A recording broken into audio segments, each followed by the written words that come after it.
Joana, antes de falarmos diretamente sobre o teu documentário, sobre o teu filme, há aquela questão que, por norma, passa na mente de todas as pessoas africanas. Acha que foi descobrimento ou invasão? Ah, acho que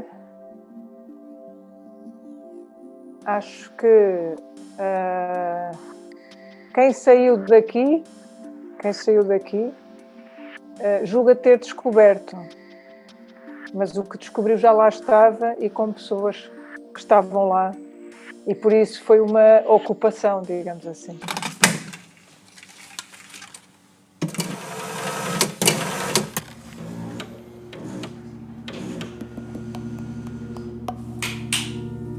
Nasci em Luanda, capital de Angola, onde vivi até aos 13 anos. Estas são as fotografias que trouxe quando vim para Lisboa.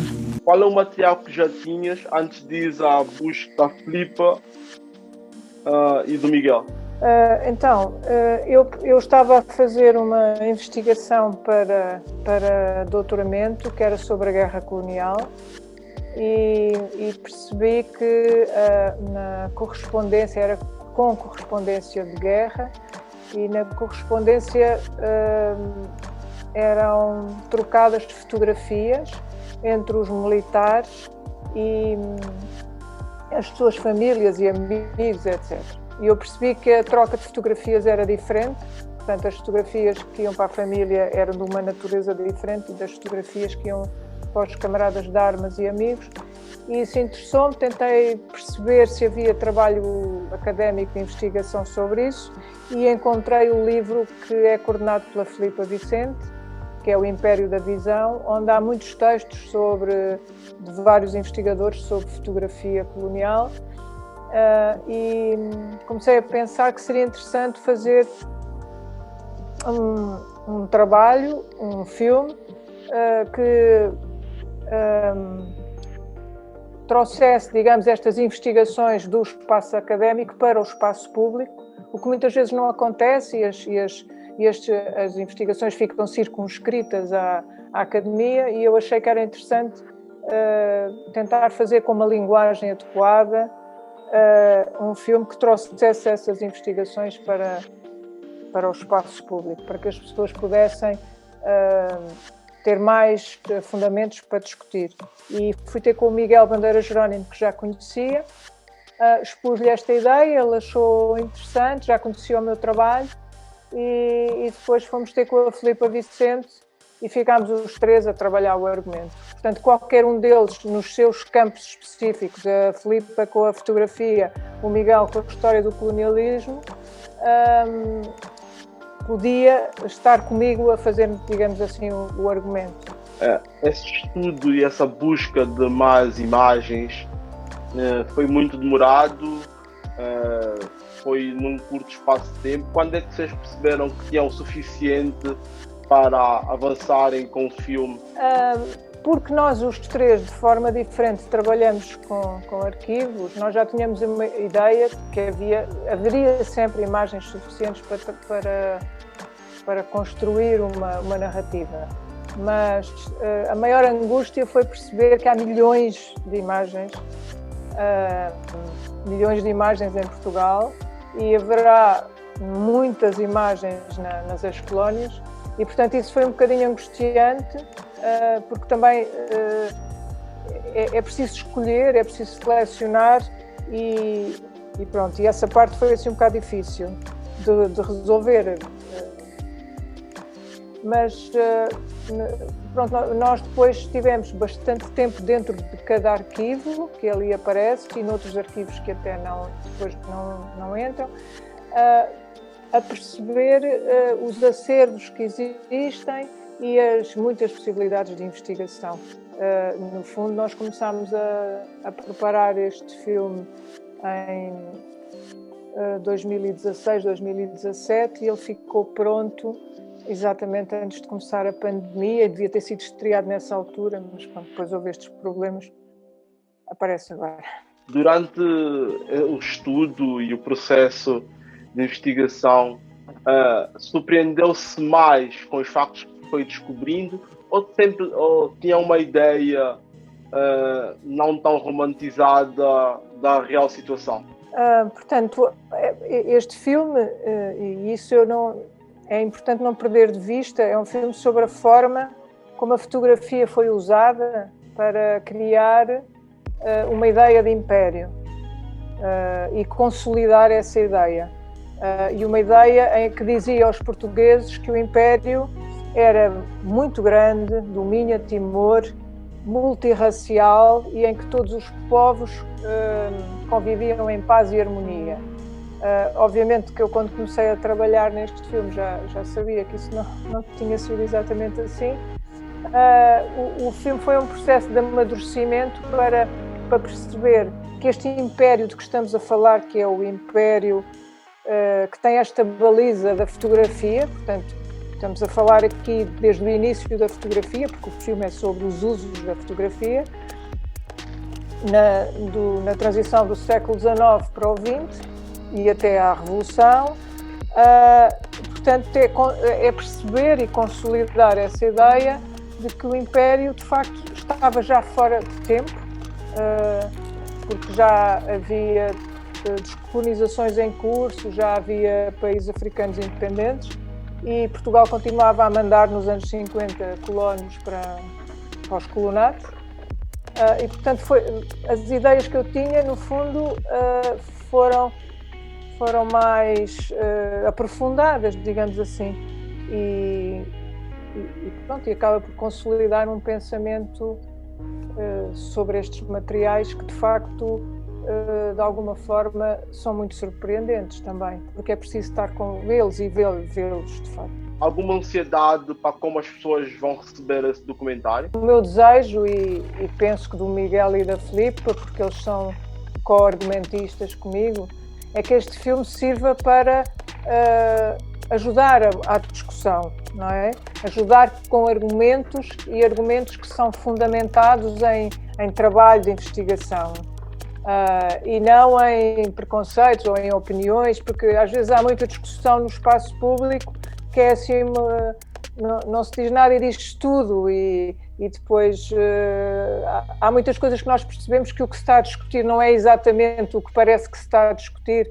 Pronto, eu estou muito fora dessas coisas e das redes sociais, faço o meu trabalho, mas acho que a importância deste filme é demonstrar que há de facto uma versão nostálgica do Império que nunca devia ter existido.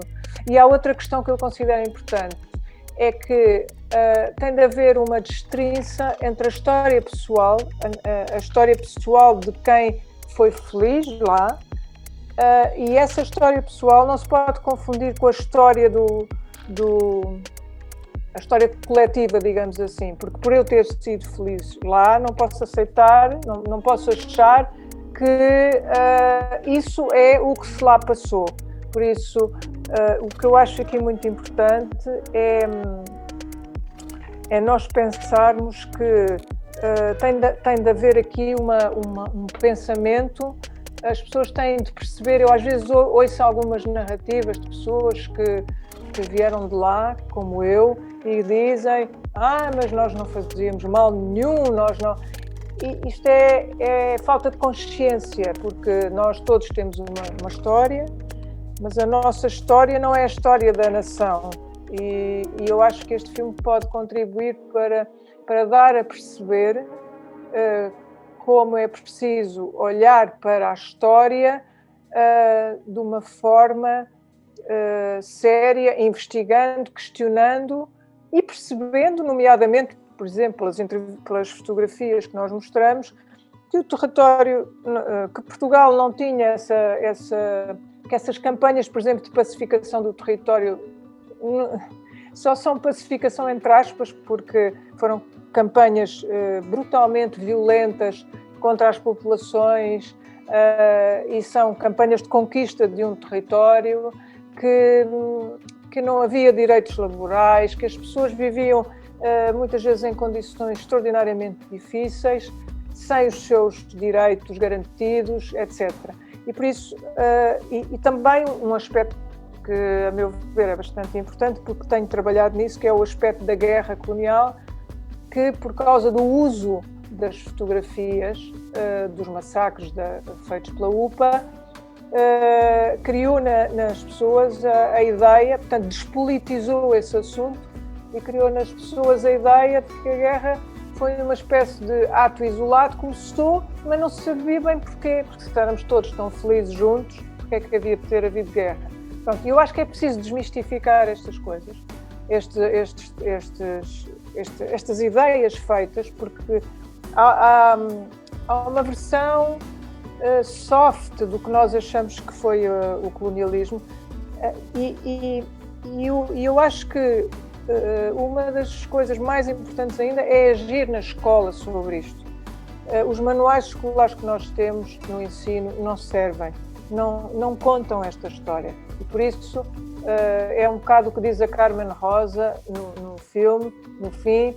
Ela diz: tem de se investigar, essa investigação tem de passar para a educação, porque tem de se contar a história e para podermos seguir em frente, digamos assim. Joana, eu não posso terminar essa conversa sem a típica pergunta chata de um preto, que é: acredita que hoje, quase 50 anos depois da independência dos países colonizados em África, principalmente, nós ainda vivemos uma colonização mental? Eu acho que é tudo muito recente e há uma fase de transição. E acho que isso também se passou em Portugal, de alguma forma, quando o regime mudou. Portanto, quando houve o 25 de Abril, e as pessoas, de repente, começaram a viver num regime de liberdade, em que não havia censura, etc. Ainda houve, e às vezes ainda há, pessoas que ainda têm medo, que ainda têm medo da polícia, ainda têm medo têm medos que estão ligados a muitos anos de Estado Novo e que foi ficando, é uma pele que se vestiu. Os meus avós, os meus pais, que passou para mim, que eu já tento não passar para as minhas filhas. Mas libertar-nos deste passado, que é relativamente recente, eu acho que é muito difícil. Mas eu acho que as gerações mais novas, como digo, têm outra disponibilidade. Eu acho que também, em relação a Portugal, nós temos uma versão mais ou menos soft, cor-de-rosa, da história do Império. E eu acho que continuamos, muitas vezes, a reproduzir hoje essa versão, projetando sobre as comunidades de imigrantes muito do que era a relação de Portugal com as suas antigas colónias. E às vezes vejo algum paternalismo nisso, não é? Portanto, mas eu acho que isto é uma fase de transição. E por isso é que as coisas agora também doem mais. Por isso é que parece que está tudo em carne viva. Estamos a despir a pele e a vestir outra, mas estamos naquela fase assim de transição. Mas acho que vamos lá. Joana, onde é que o pessoal pode ver o teu filme e até quando? Portanto, o meu filme estreou ontem no Cinema Ideal e está no Cinema Ideal e no sítio de Alvalade, aqui em Lisboa. E depois está em Setúbal, no sítio em Setúbal, e está em Ovar, Leiria, Porto, Coimbra, não sei se me estou a esquecer de algum sítio, e vai estar até, pelo menos, até ao dia 20. Depois, se correr bem em termos de ter espectadores, ficará mais uma semana. Se não correr bem, não fica. Portanto, até domingo o horário é às 8 da noite. Depois, eu acho que durante a semana é às 6 e tal. Mas, pronto, quer o Cinema Ideal, quer o City, eles têm lá os horários e em Setúbal também penso que seja mais ou menos este horário. E o bom é que as pessoas fossem. Ontem na estreia foi simpático, estava esgotado. era bom que as pessoas fossem ao cinema e era bom que depois este filme de facto servisse não para uma luta de narrativas, mas porque não é essa de toda a intenção, mas para ajudar a criar esta ideia, para se perceber como a fotografia foi usada, que é o objetivo principal do filme, para criar uma ideia de um império que nunca existiu tal como foi mostrado. Portanto, esse império do Minha de Timor nunca viveu na paz e na harmonia que se vendeu às pessoas. E, portanto, primeiro é olhar para isso e depois poder ajudar na discussão e na criação de alternativas que passem por esta ideia de intervir na educação, desde pequeno.